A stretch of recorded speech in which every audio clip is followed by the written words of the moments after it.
Hello, good morning everyone. Welcome back to Exam Samadhan. I am Chetna Soni welcoming you on our emerging platform. So, previously हम constitution पढ़ रहे थे, आपको पता ही होगा, polity पढ़ रहे हैं हम, काफ़ी लेक्चर्स हमने कर लिए हैं 10 to 15. सो आज भी हम पॉलिटी के ही नेक्स्ट लेक्चर को कंटिन्यू करेंगे. जैसा कि आपको, अगर किसी बच्चे ने प्रीवियस का लेक्चर अगर नहीं देखा है तो एक बार जाके प्लेलिस्ट में लेक्चर चेक कर ले, बिकॉज हमारा प्रीवियस लेक्चर था जो था DPSP पे, डायरेक्टिव प्रिंसिपल ऑफ स्टेट पे था. ओके, तो अभी क्या उसी को हम कंटिन्यू कर रहे हैं, DPSP को. हमने DPSP क्योंकि थोड़ा सा वास्ट ये हमारा टॉपिक है, तो इसको हमने 2 पार्ट्स में डिवाइड किया है. आज हम सेकंड पार्ट कर रहे हैं. तो DPSP जो भी बच्चा समझना चाहता है उसको कंपलसरी है कि वो जाके पहले वाली वीडियो समझे, पहले वाली वीडियो देखे DPSP की, तो एटलीस्ट सो दैट वो इस वीडियो से सारे आर्टिकल्स कनेक्ट कर पाएंगे. अब हम आगे चलते हैं और DPSP के अंदर कितने आर्टिकल्स है वो आपको मैंने पहले बता ही दिया. DPSP होता क्या है वो भी बताया, फिर भी आपको इन शॉर्ट एक बार बता देती हूँ. DPSP एक ऐसी गाइडलाइंस होती है, आप इनको लाइक एक इजी लैंग्वेज में अगर समझना चाहे तो एक इस तरह की गाइडलाइंस होती है जो कि गवर्नमेंट को, स्टेट को ध्यान में रखना होता है जब भी वो कोई नया लॉ लेकर आते हैं. कोई भी नया लॉ अगर वो एनफोर्स करते हैं या फिर वो कोई नया एक लॉ बनाने की सोच रहे हैं, तो उन्हें पहले DPSP को गो थ्रू करना पड़ता है. उसके बाद में ही वो क्या करते हैं, नया लॉ बनाते हैं. अब हम आगे देखते हैं. ये होते हैं DPSP. आई थिंक आपको क्लियर हुआ होगा. अगर इसमें अभी भी कोई डाउट है तो आप लास्ट वीडियो देख सकते हैं. अभी हम बात करेंगे आर्टिकल 48 की. DPSP में आर्टिकल्स हैं बहुत सारे, मैंने लास्ट वीडियो में बताया था. DPSP में हमारे 36 से लेके 51 आर्टिकल है. 36 to 51 आर्टिकल्स जो है ये क्या है, सारे DPSP है, directive principles for state policy. ठीक है, तो ये जो आर्टिकल्स है इसके कुछ आर्टिकल्स हम पढ़ चुके हैं और कुछ आर्टिकल्स हमें आज कवर करने हैं. अब हम देखते हैं आर्टिकल 48 क्या कहता है. Article 48 says that to organise agriculture and animal husbandry on modern and scientific lines. Article 48 ये बोलता है कि एग्रीकल्चर जो है उसको आपको मॉडर्न लाइंस में लाना है. मतलब एग्रीकल्चर में भी कुछ एक ग्रोथ होनी चाहिए, इनोवेशंस होनी चाहिए, डिस्कवरीज होनी चाहिए, सो दैट क्या है कि एग्रीकल्चर ग्रो करे. आर्टिकल 48 आपका एग्रीकल्चर पे फोकस करता है.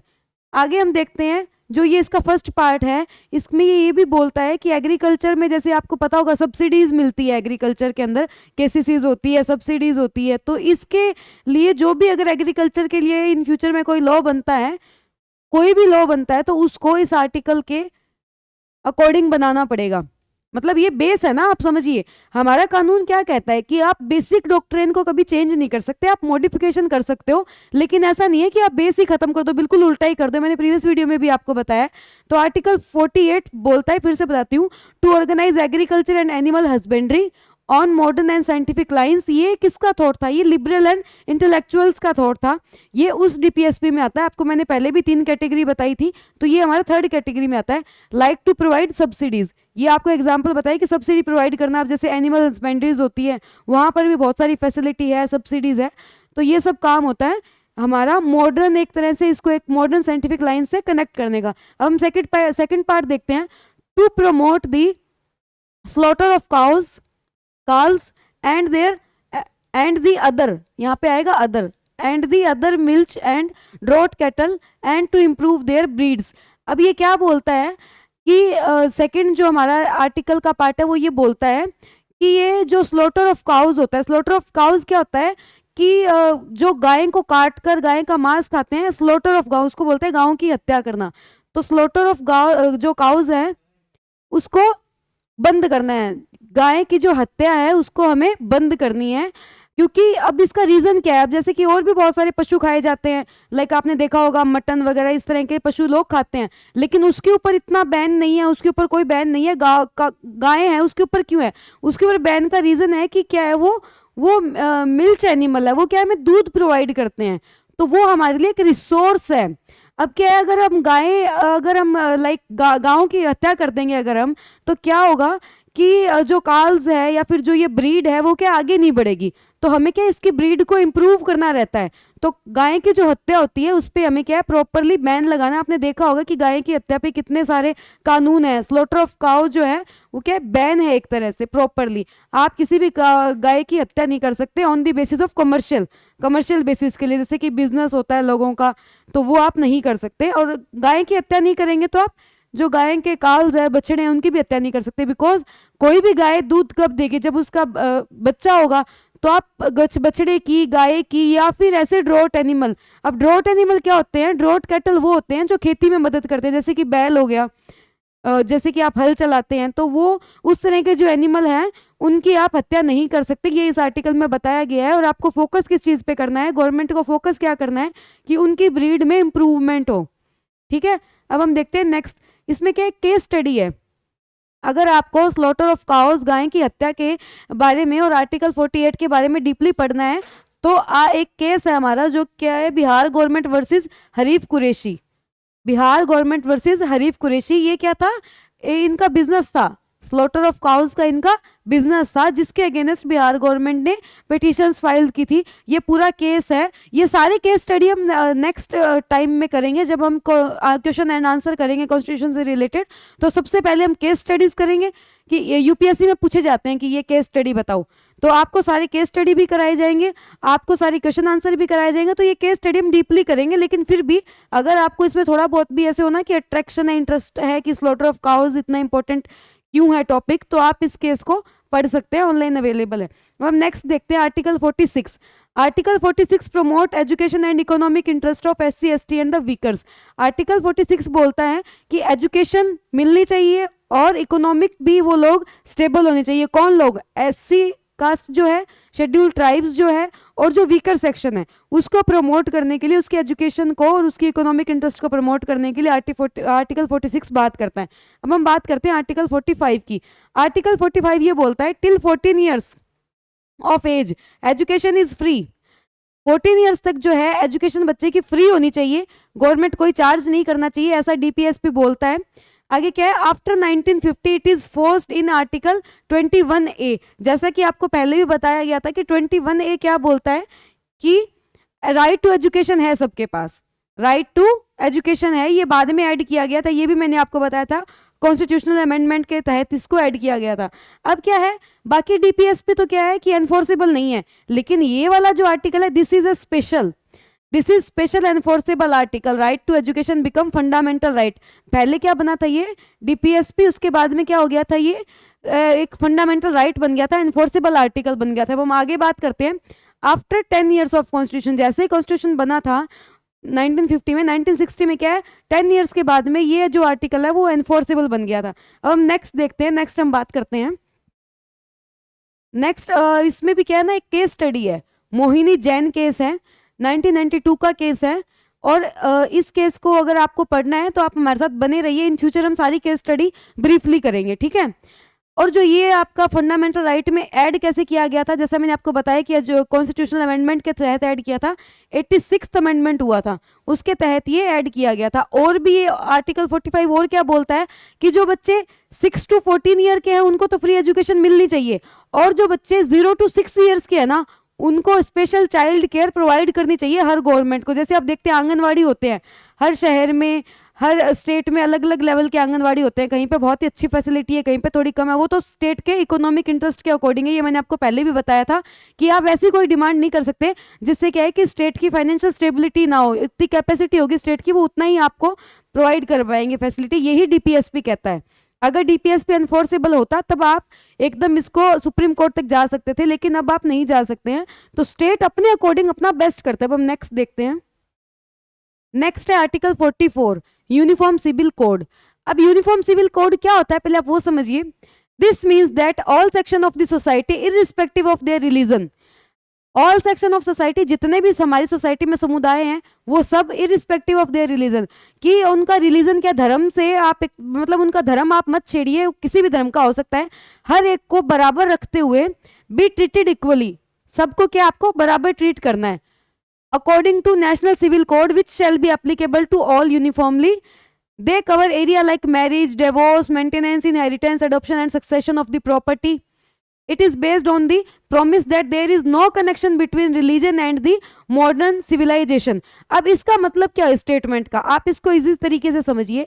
इसके कहने का मतलब ये है, यूनिफॉर्म सिविल कोड क्या कहता है, यूनिफॉर्म सिविल कोड ये कहता है हमारे इंडिया में रहने वाले जितने भी सिटीजन्स हैं, उनका किसी का कोई भी धर्म हो, कोई भी समुदाय हो, कोई भी कास्ट हो, उस चीज को ध्यान में ना रखते हुए, उस चीज को फोकस ना करते हुए सबके लिए कानून सेम होना चाहिए। अब कानून लगभग कानून सेम है, लेकिन किस बेस पे ये काम करता है, ये किस लिए सिविल कोड ला रहा है। जैसे मैरिज, अब आपको मैं बताती हूँ, अब जैसे जो हिंदू मैरिज एक्ट होता है ना, वो एक डिफरेंट होता है और मुस्लिम मैरिज एक्ट डिफरेंट है। अब हिंदू मैरिज एक्ट क्या बोलता है, अगर आपका डिवोर्स होता है तो आपको अपने वाइफ को मेंटेनेंस प्रोवाइड करनी रहती है, ये आपका हिंदू मैरिज एक्ट बोलता है। लेकिन मुस्लिम मैरिज एक्ट क्या बोलता है, मुस्लिम मैरिज एक्ट ये बोलता है कि अगर आपका डिवोर्स होता है तो सबसे पहले तो आप क्या करेंगे कि आप मेंटेनेंस उसे सिर्फ 3 महीने देंगे, वो भी तब जब वो केस करे, अदरवाइज कोई कंपलसरी नहीं है ये मेंटेनेंस देनी, आप बिना मेंटेनेंस भी डिवोर्स ले सकते हैं। अगर आपने 3 मंथ से ज़्यादा मेंटेनेंस दे दिया अपनी वाइफ को तो ये क्या है, अन इस्लामिक है। ये उनका एक जो इस्लाम में एक रूल है इस तरह का कि अगर आपने 3 महीने से ज़्यादा मेंटेनेंस अपनी वाइफ को दे दी तो दिस इज अन इस्लामिक, ठीक है। लेकिन हिंदू मैरिज एक्ट में तो उल्टा है, हिंदू मैरिज एक्ट ये बोलता है नहीं आपको मेंटेनेंस देनी है, और अगर देखा जाए तो आपको मेंटेनेंस देनी होती है। अगर आप लाइफ पार्टनर्स हैं, अगर आप इस चीज में जा रहे हैं तो आपको उसके बाद भी मेंटेनेंस देनी पड़ती है। ये हमारे मैरिज एक्ट, जब अगर आप कोई मैरिज एग्रीमेंट देखेंगे, कोई मैरिज सर्टिफिकेट देखेंगे तो उसमें ये सब चीजें मेंशन होती है। लेकिन अब देखिए आप एक ही देश में रह रहे हैं, लेकिन लोगों के लिए कानून अलग है। अब मुस्लिम अगर 4 शादी करके छोड़ रहा है किसी को तो क्या है कि वहां पे वो मेंटेनेंस नहीं भी दे तो चलता है, लेकिन अगर हिंदू मेंटेनेंस नहीं दे तो नहीं चलता। तो इससे क्या होता है कि इनइक्वालिटी आती है, इनइक्वालिटी की भावना आती है। तो इस चीज को दूर करने के लिए, सबको इक्वल करने के लिए क्या होता है, यूनिफॉर्म सिविल कोड। अब आप देखिए ये चीज क्या है, डिवोर्स में काम करती है। जैसे कि अब क्या है, मुस्लिम्स में आप देखते हैं तो वो क्या है, वर्बली उनका डिवोर्स हो जाता है, बट इसके लिए केस स्टडी है, Shabana Bano case, Shabana Bano Ahmed case, Ahmed Khan case, ये 1986 में केस हुआ था। इसकी केस स्टडी भी हम आगे करेंगे। तो ये केस है, तो क्या होता है कि आप वर्बली भी किसी को डिवोर्स दे रहे हो, लेकिन हिंदूज में ऐसा नहीं होता, या सिक्स में भी नहीं होता। तो वहां पे क्या है, आपको प्रॉपर एक लीगल प्रोसीजर से जाना पड़ता है, तब जाके ये सब चीजें होती है। तो अब क्या है, मैरिज के लिए भी इनका एक्ट डिफरेंट होता है और डिवोर्स के लिए भी एक्ट डिफरेंट है। जैसे मैरिज में भी आपने देखा होगा, अभी भी क्या है वो आप 4 मैरिजेज एंड ऑल, ये सब चीजें बहुत ही डिफरेंट है रिलीजन के अकॉर्डिंग। लेकिन इस ये यूनिफॉर्म सिविल कोड ये कहता है कि आपको रिलीजन को ध्यान में नहीं रखना, आपका कानून सबका एक होना चाहिए। यूनिफॉर्म सिविल कोड ये बोलता है कि फर्क नहीं पड़ता कोई हिंदू है या मुस्लिम है, कानून सबके लिए बराबर है। उसके कहने का मतलब ये है कि मैरिज हो गई तो जो कानून हिंदू के लिए वही कानून मुस्लिम के लिए भी होना चाहिए। अभी क्या है, ये एनफोर्सेबल नहीं है। अगर ये एनफोर्सेबल हो जाएगा तो देश में हमारे बहुत सारे चेंजेस आ जाएंगे। जिस दिन भी ये एनफोर्सेबल होगा उस दिन एक बहुत ही बड़ा चेंज आएगा यूनिफॉर्म सिविल कोड में, क्योंकि इसके जो बेसिस है वो मैरिज है, डिवोर्स है, मेंटेनेंस है, इनहेरिटेंस है। और आप देखिए अडॉप्शन, आप किसी बच्चे को अडॉप्ट करते हो तब भी किसी हिंदूज के लिए अलग कानून है और मुस्लिम्स के लिए अलग कानून है, वो सब आप एक जैसे करें। तो इसके कहने का मतलब ये है कि कोई भी किसी भी धर्म का हो, कोई फर्क नहीं पड़ता, आप आज मॉडर्न सिविलाइजेशन में जी रहे हो तो सबके लिए एक कानून होना चाहिए। यूनिफॉर्म सिविल कोड ये बोलता है। तो इसमें क्या है, हम आगे ये केस स्टडी पढ़ेंगे in future Shabana Bano case की, तो आपको और क्लियरिटी होगी। वैसे मैंने आपको बता दिया है, आई होप आपको समझ आया होगा।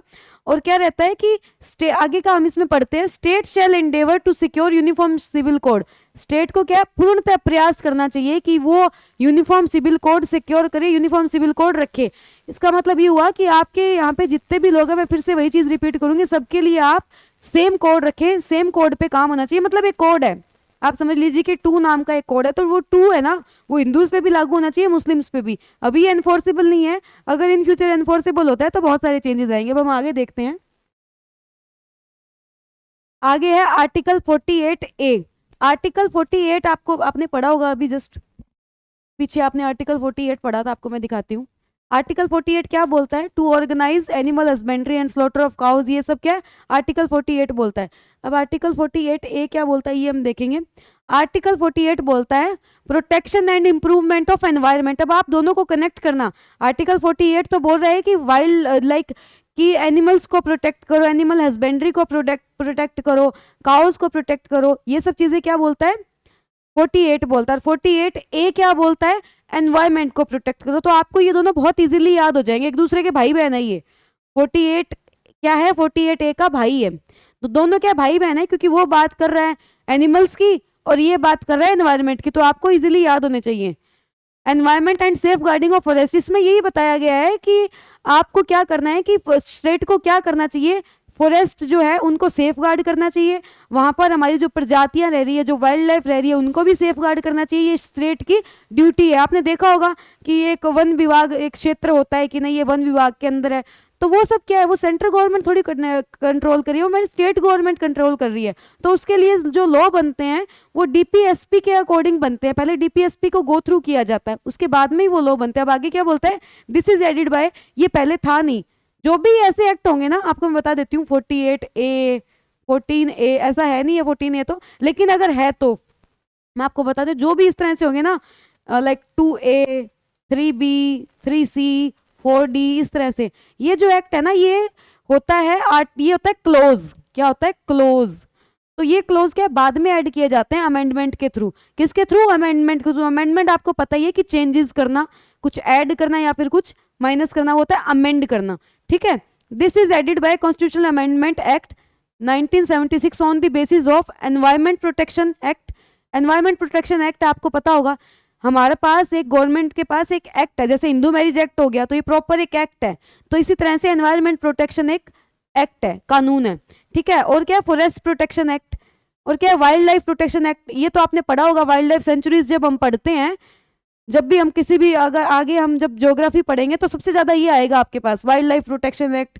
वाइल्ड लाइफ प्रोटेक्शन एक्ट के अंतर्गत कौन से नेशनल पार्क्स आते हैं, तो वो क्या है, सबसे ज्यादा इसको आप पढ़ेंगे। तो ये आप याद कर लीजिएगा प्रॉपरली, ये बहुत पूछा जाता है कि वाइल्ड लाइफ प्रोटेक्शन एक्ट क्या है, कौन सा है। तो वाइल्ड लाइफ प्रोटेक्शन एक्ट है हमारा 1972 में बना था। जैसे टाइगर सेव करने के लिए जो प्रोजेक्ट आया था, प्रोजेक्ट टाइगर वगैरह, वो इसी के अंडर आए थे। बहुत सारी चीजें हम आगे डिस्कस करेंगे। तो मैं आपको बताना चाहती हूँ कि ये जो 48A है ना, ये किसके बेसिस पे बना है, इसके बेसिस पे, वाइल्ड लाइफ प्रोटेक्शन एक्ट के बेसिस पे, फॉरेस्ट प्रोटेक्शन के एक्ट के बेसिस पे, एनवायरमेंट प्रोटेक्शन के एक्ट के बेसिस पे। ये तीन इसके बेसिस है 48A के। ठीक है, अब हम आगे देखते हैं 49। आर्टिकल 49 क्या बोलता है। अब आप आर्टिकल 48 को मैं आपको दोबारा से दिखाती हूं, आप आर्टिकल 48 देखिए। आर्टिकल 48 क्या बोलता है कि आपको क्या है, काउज का स्लॉटर बंद करना है, और आपको क्या करना है, एग्रीकल्चर को मॉडर्न चीजों के साथ जोड़ना है, और एनिमल हस्बेंड्री को भी मॉडर्न चीजों के साथ जोड़ना है। तो इसने क्या बात की, एनिमल्स की, एग्रीकल्चर की। अब 48 क्या बात कर रहा है कि आपको एनवायरनमेंट को प्रोटेक्ट करना है। अब 49 क्या बात कर रहा है, आप इन तीनों को एक सीरीज में याद कर सकते हैं। 49 ये बोल रहा है टू प्रोटेक्ट मोन्यूमेंट्स। मोन्यूमेंट्स जो होती है हमारी ऐतिहासिक इमारतें, उनको प्रोटेक्ट करना है। और जो प्लेसेस है, कुछ भी ऐसा प्लेस हो सकता है, जैसे कि आपको पता है रेड फोर्ट हो गया, आगरा फोर्ट हो गया, बहुत सारे मतलब ऐसे बहुत चीजें हैं हमारी यहाँ पे, हेरिटेज हो गया। तो क्या है ना कि protect monuments, places and objects of artistic और आर्टिस्टिक हिस्टोरिक इंटरेस्ट। यहाँ पे आएगा हिस्टोरिक इंटरेस्ट, आपको यहाँ पे लिख देती हूँ मैं, आप यहाँ पे लिख लीजिएगा इसको, historic interest. To protect monuments, ऐसी मोन्यूमेंट्स को प्रोटेक्ट करना है, ऐसे प्लेसेस को प्रोटेक्ट करना है। देखो आप सबसे पहले ये चीज उसमें शॉर्टलिस्ट हो, आपको पहले सबसे पहले प्रोटेक्ट क्या करना है, मोन्यूमेंट्स, जगह और ऑब्जेक्ट। कौन से, of artistic and historic interest, जो क्या है बहुत ज्यादा आर्टिस्टिक हो, मतलब जिसमें कला बहुत अच्छी दिखाई गई हो, और जो क्या ऐतिहासिक हो। ठीक है, विच आर डिक्लेयर्ड, जो कि डिक्लेयर किए गए हो नेशनल इंपॉर्टेंस के तहत, जिनकी खुद की एक नेशनल इंपॉर्टेंस हो। आज ताजमहल की एक नेशनल इंपॉर्टेंस है। ठीक है, और आप कुतुब मीनार देखेंगे अगर, तो उसकी भी एक नेशनल इंपॉर्टेंस है। तो इस तरह से क्या, जिस भी प्लेस की, जिस भी ऑब्जेक्ट की नेशनल इंपॉर्टेंस है, उसको प्रोटेक्ट करने की किसकी जिम्मेदारी है, स्टेट की जिम्मेदारी है। ये बोलता है हमारा आर्टिकल 49। आगे क्या है देख, और क्या, ये जो मॉन्यूमेंट्स होती है ना, जैसे आपने देखा होगा हिस्टोरिक मॉन्यूमेंट्स होती है, जैसे कि आगरा फोर्ट है, आमेर फोर्ट है, नाहरगढ़ फोर्ट है, जयपुर के मैं आपको बता रही हूँ, दिल्ली में भी है, बॉम्बे में भी है, बहुत सारी ऐसी चीज़ें हैं। अगर आप साउथ में जाएंगे तो वहाँ पे बहुत सारी संगम एज की बहुत सारी चीज़ें हैं। तो ये क्या बोलता है कि ये इन सबको हमें प्रोटेक्ट करना है। बहुत सारी चीज़ें हैं, मैं आपको फिर भी बहुत कम गिनवा रही हूँ, बहुत सारी चीज़ें हैं। उसके बारे में स्पेशल एक बुक है, वो भी हम पढ़ेंगे। अभी क्या है, जो मॉन्यूमेंट्स होती है ना, जैसे आप मान लीजिए ताजमहल है, ताजमहल किसके अंडर आता है? Taj Mahal archaeological survey of India act के अंदर आता है। किसके अंडर आता है? Archaeological survey act of India. अब आर्कियोलॉजी क्या होती है? पूर्ण तत्व विभाग होता है एक, जो क्या है कि आपकी हिस्टोरिकल जो चीजें होती है उसका पता लगाता है कार्बनाइजेशन से कि ये कितनी पुरानी है और ये किसने बनवाई। तो ये सब काम होता है आर्कियोलॉजिकल डिपार्टमेंट का। अब हम देखते हैं कि इस एक्ट के लिए क्या बनाया था। इस एक्ट के लिए बनाया था एमसार। अब एमसार क्या है? एमसार है the ancient monuments and archaeological site and remains act. कौन सा एक्ट है? इस एक्ट के अंडर आता है। और इस एक्ट के लिए बना कौन सा एक्ट था? The ancient monuments and archaeological site and remains act 1985 में एक एक्ट बना था, जिस एक्ट का नाम था एमसार। किसके लिए बना था? आर्कियोलॉजिकल साइट को प्रोटेक्ट करने के लिए। और आर्कियोलॉजिकल सर्वे क्या चीज है? पहले सर्वे किया जाता है। जैसे मान लीजिए आपको आपके गांव में कोई एक बहुत ही पुरानी हवेली है, तो अगर किसी आर्कियोलॉजिकल ऑफिसर को अगर पता लगता है कि यहाँ पे ऐसा है, तो वो आके सर्वे करता है। वो देखता है कि ये कितनी पुरानी है, ये कैसी हवेली है। तो अगर वो बहुत ज़्यादा पुरानी और उनके इंटरेस्ट की निकलती है, तो उसको क्या कर देते हैं? वो एमसार में इंक्लूड कर देते हैं, the ancient monument and archaeological sites and remains act. जैसे कि हमारी सिंधु घाटी सभ्यता है, तो ये सब क्या एमसार के अंडर आती है। अब हम आगे देखते हैं आर्टिकल 50। आर्टिकल 50 क्या बोलता है? Separation of executive and judiciary. जो कानून लागू करवा रहा है वो अलग फंक्शनिंग करे और जुडिशरी अलग फंक्शन करे। ये तो बहुत ही नॉर्मल चीज़ है। आर्टिकल 50 तो आपको इतना समझ आना चाहिए, क्योंकि हम ये बहुत बार बोल चुके हैं कि इंडिया में क्या जुडिशरी इंडिपेंडेंट है और एग्जीक्यूटिव और लेजिस्लेटिव जो है वो कनेक्टेड है। ठीक है। This act is basic structure doctrine, so no one can amend this. अब आप ये ध्यान रखना, जो आर्टिकल 50 है ना, इसको कोई अमेंड नहीं कर सकता, इसमें अमेंडमेंट नहीं होते। ऐसा मैंने आपको पहले भी एक एक्ट बताया है जो कि राइट टू एजुकेशन है, जिसको क्या है आप अमेंड नहीं कर सकते। आपको बताती हूँ, आपको पहले आपको इजीली याद हो जाएगा। जो कि क्या है कि फंडामेंटल राइट घोषित कर दिया गया है। ये आर्टिकल आप 41 में है, इसको भी क्या है आप अमेंड नहीं कर सकते। यहाँ पे ये बेसिक स्ट्रक्चर है। और आर्टिकल 50 को भी आप क्या कर सकते हैं?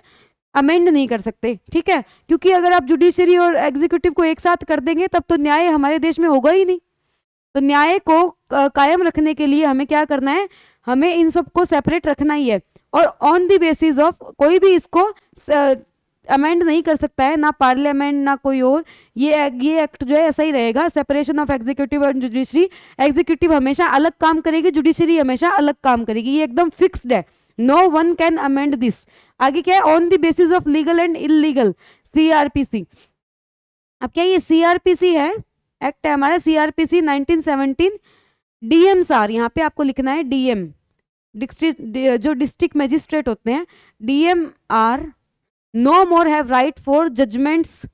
ठीक है, आपको मैं बताती हूँ इसके स्टेटमेंट का मतलब क्या है। पहले क्या था कि एग्जीक्यूटिव जो थे ना, जैसे डीएम्स थे पहले, अभी भी है डीएम्स, तो जो डीएम पहले थे वो उनके पास क्या है? उनके पास जैसे कलेक्टर है तो उनके पास राइट थे कि वो क्या है किसी को सजा भी सुना सकते हैं। लेकिन अब वो राइट उनके पास नहीं है, धीरे धीरे वो चीज़ क्या है खत्म हो चुकी है। अब वो क्या है प्रॉपर ऐसे जज ही करेगा, वो काम जुडिशरी का है। डीएम का काम क्या है प्रॉपरली? अगर आप यूपीएससी की तैयारी करते हैं, उनका काम क्या है? कानून एडमिनिस्ट्रेटर देखना। आपको प्रॉपरली एडमिनिस्ट्रेशन देखना है, प्रॉपरली काम कैसे हो रहा है, कानून लागू हो रहा है कैसे हो रहा है, क्या काम मैं करवा रहा हूँ, क्या वो देश के हित में है क्या नहीं है, ये काम है। लेकिन पहले क्या होता था, इस काम के साथ साथ में वो क्या सजा भी सुना दिया करते थे, अरे ये काम सही नहीं किया, इसको इस चीज़ के लिए पनिश करो, या फिर इसको इस चीज़ का फाइन, या जो भी सजा वो सुटेबल होती थी। लेकिन अब वो राइट्स नहीं है। अब क्या है? DM are no more have rights for the judgment. अब डीएम जजमेंट नहीं करेंगे, अब जजमेंट के लिए प्रॉपर जजेस है हमारे पास, वही जजमेंट करेंगे। ठीक है, अब हम नेक्स्ट देखते हैं आर्टिकल 51। आर्टिकल 51 क्या बोलता है? आर्टिकल 51 ये बोलता है establish international peace and security. आपको जो इंटरनेशनल पीस है, सिक्योरिटी है, उसका ध्यान रखना पड़ेगा हर स्टेट को और गवर्नमेंट को। ठीक है, सेकंड क्या है? Maintain just and honourable relation with Nations. अब ऐसा नहीं है ना कि अब आप पंजाब से हो तो आप कुछ भी अगर ऐसी बात नहीं कर सकते जिससे क्या है कि पाकिस्तान के साथ हमारी रिलेशन खराब हो। मतलब गवर्नमेंट की मैं बात कर रही हूँ, इंडिविजुअल तो लोग करते ही हैं, बहुत कुछ करते हैं, सब कुछ। कोई किसी भी देश के लिए कुछ गलत बोल रहा है, कोई किसी देश के लिए कुछ गलत बोल रहा है, लेकिन आप इन एज ए गवर्नमेंट आप नहीं कर सकते ये सब चीज़ें। आपको सब नेशंस की रेस्पेक्ट करनी है। ओके, आगे हम देखते हैं respect for international law and treaty obligations. अब क्या है, हर नेशन के एक लॉ होते हैं। जैसे कि आपको फॉर एग्जांपल बताती हूँ कि जो हमारा ऐसे कोस्ट लाइन होती है ना, ये जैसे हमारा इंडिया का मैप, अगर ये हमारी कोस्ट लाइन है तो यहाँ पे क्या है 12 नॉटिकल माइल्स तक, ये एक नंबर है, एक यूनिट है 12 नॉटिकल माइल्स, जो पानी में जो पानी को जो नापा जाता है ना वो नॉटिकल माइल्स में नापा जाता है।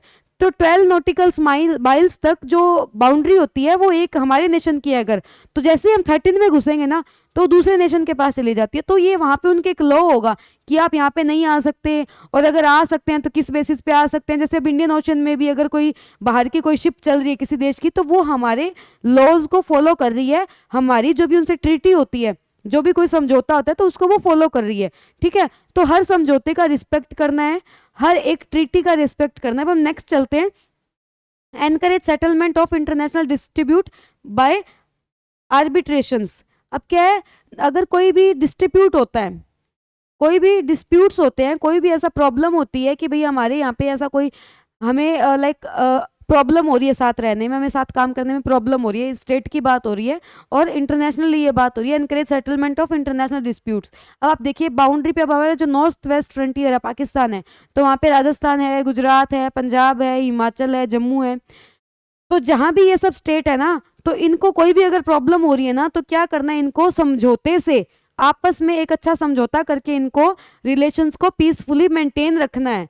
एनकरेज सेटलमेंट, हमेशा सेटलमेंट को एनकरेज करना है। ऐसा नहीं है कि अरे ये अंदर घुस गया तो इसको अब तो युद्ध कर लो, नहीं, आर्बिट्रेशंस के थ्रू क्या करना है, सेटलमेंट करनी है। आप इतना मतलब आप इतना जल्दी में ऐसा कोई भी डिसीजन नहीं ले सकते, और ऐसा डिसीजन नहीं ले सकते जिससे क्या है कोई भी हमारे फ्यूचर के जो रिलेशंस हैं उनसे वो खराब हो, या फिर पास्ट के हमारे रिलेशन खराब हो। आपको क्या करना है, हमेशा समझौते को एनकरेज करना है, ठीक है। ये हमारी गवर्नमेंट बोलती है, ये हमारा डीपीएसपी का आर्टिकल 51 बोलता है। आई होप आपको ये सब चीज़ें समझ आई होगी। आपको अगर कहीं भी कोई कंफ्यूजन है तो आप मेंशन कीजिएगा कमेंट बॉक्स में। वैसे हम प्रॉपर डीपीएसपी का भी एक चैप्टर लाएंगे प्रॉपर, उसमें हम और ज़्यादा डीपली पढ़ेंगे और ज़्यादा। लेकिन अभी क्या है, आपके बेसिक्स क्लियर हों, आपको आइडिया आ जाए कि अच्छा ये डीपीएसपी अगर आप आगे पढ़ें तो अच्छा ये मैंने उस टाइम भी पढ़ा था। आपको अगर कभी भी आपको इन फ्यूचर 10 साल बाद भी अगर आपको बेसिक वीडियो देखनी है तो आप ये वीडियो देखिए। वैसे तो इसमें सब कुछ डिस्क्राइब है, लेकिन फिर भी कहीं भी अगर कोई प्रॉब्लम आपको आती है तो आप कमेंट बॉक्स में मेंशन कर दीजिए। आई होप सो कि आपको समझ आया होगा, आपको कहीं कोई इशू नहीं रहा होगा। एंड आई बिलीव कि अगर आपको अगर कहीं भी कोई प्रॉब्लम आती है तो आप जब जैसे भी आप एक बार भी अगर कमेंट बॉक्स में मेंशन करेंगे तो लाइक मैं अलाइबल हूँ आपका आंसर देने के लिए। मैं पूरी कोशिश करूँगी कि आपको समझा पाऊँ।